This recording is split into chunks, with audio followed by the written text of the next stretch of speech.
यकीनी तौर पे आपके बानी चेयरमैन इस वक्त जेल में हैं, उनके साथ राब्ता नहीं हो सकता मुतवातिर। पार्टी में टिकटों की तकसीम का एक मसला चला आ रहा है। ये मसला आपको इलेक्शन की जीत में रुकावट पैदा कर सकता है। यहाँ पे हालात बिल्कुल डिफरेंट हैं। हम तो ये समझ रहे थे कि जो मौजूदा हमारे हालात हैं और जिस तरह हमारे ऊपर सख्तियां हैं, जो मुश्किलात का सामना हमें करना पड़ रहा है, तो हमें इस बात का थोड़ा सा खौफ था कि कहीं ऐसे तो नहीं कि हमें मुश्किलात हो जाएंगी अपने सारे कैंडिडेट्स फाइनल करने में। लेकिन अमीर अब्बास साहब, यू विल बी सरप्राइज कि हर सीट पे 18 से 20 लोगों ने जो है वो अप्लाई किया।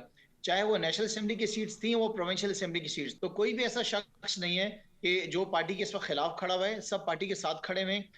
मेरे ख्याल से आज जो है फाइनल लिस्ट भी अनाउंस हो जाएगी और तकरीबन 95% तो हर चीज अनाउंस हो चुकी है। कराची हम्म। और इनफैक्ट कराची के नेशनल असेंबली प्रोविंशियल असेंबली की सीट्स तो फाइनलाइज हो गई हैं। मैं आपको यकीन से बता सकता हूं कि हम्म। इस दफा पाकिस्तान तहरीक इंसाफ कराची में क्लीन स्वीप करेगी। ये जितनी भी जो है सियासी जमातें हैं और उसके साथ साथ जो बरसाती मेंढक आजकल जो नए आ गए हैं, इनकी तो जमानतें जो हैं जब्त हो जाएंगी। और बाकी जो सियासी ये जमातें हैं उनके मेंढक भी आप कौन है? देखेंगे कि बरसाती मेंढक रिजल्ट कौन है? जो है ये बरसाती मेंढक, ये आईपीपी जो हाँ हाँ। नाम की नई नई सियासी जमातें और तहरीक इंसाफ के साथ, और जो पुराने जिनको कोई पहचानता नहीं था, जिनकी कोई जान पहचान नहीं थी, जिन्होंने जो है अपना नाम बनाया तहरीक इंसाफ में आने के बाद, और उसके बाद अपनी पार्टियां मुश्किल वक्त में पार्टी को छोड़ के भाग कर नई जमात खड़ी कर दी। 17 से 18 सीटें आप लेंगे तो 3 तो आप माइनस कर देना। अगर 18 लेंगे तो अब बाकी 15 रह गई, 3 तो उनके यहाँ चली गई आईपीपी की तरफ।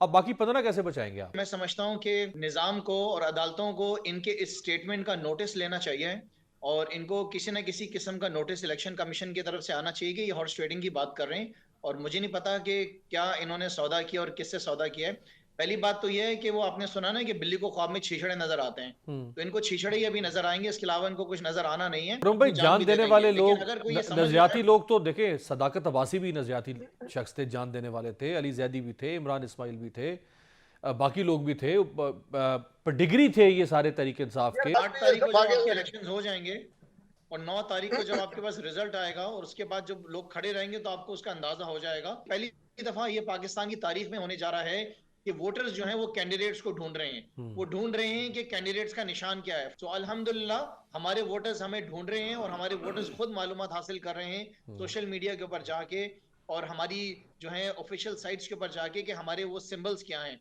सो अल्लाह का बड़ा शुक्र है कि ऑपोजिशन में होने के बावजूद सिंध के अंदर पाकिस्तान तहरीक इंसाफ ने शहर कराची को डिलीवर किया। शहर कराची में बहुत सारे काम किए और उसकी मिसालें बेशुमार आपके सामने, अमीर अब्बास साहब, और बहुत सारी चीजें ऐसी जिनको हम आज भी याद कर सकते हैं।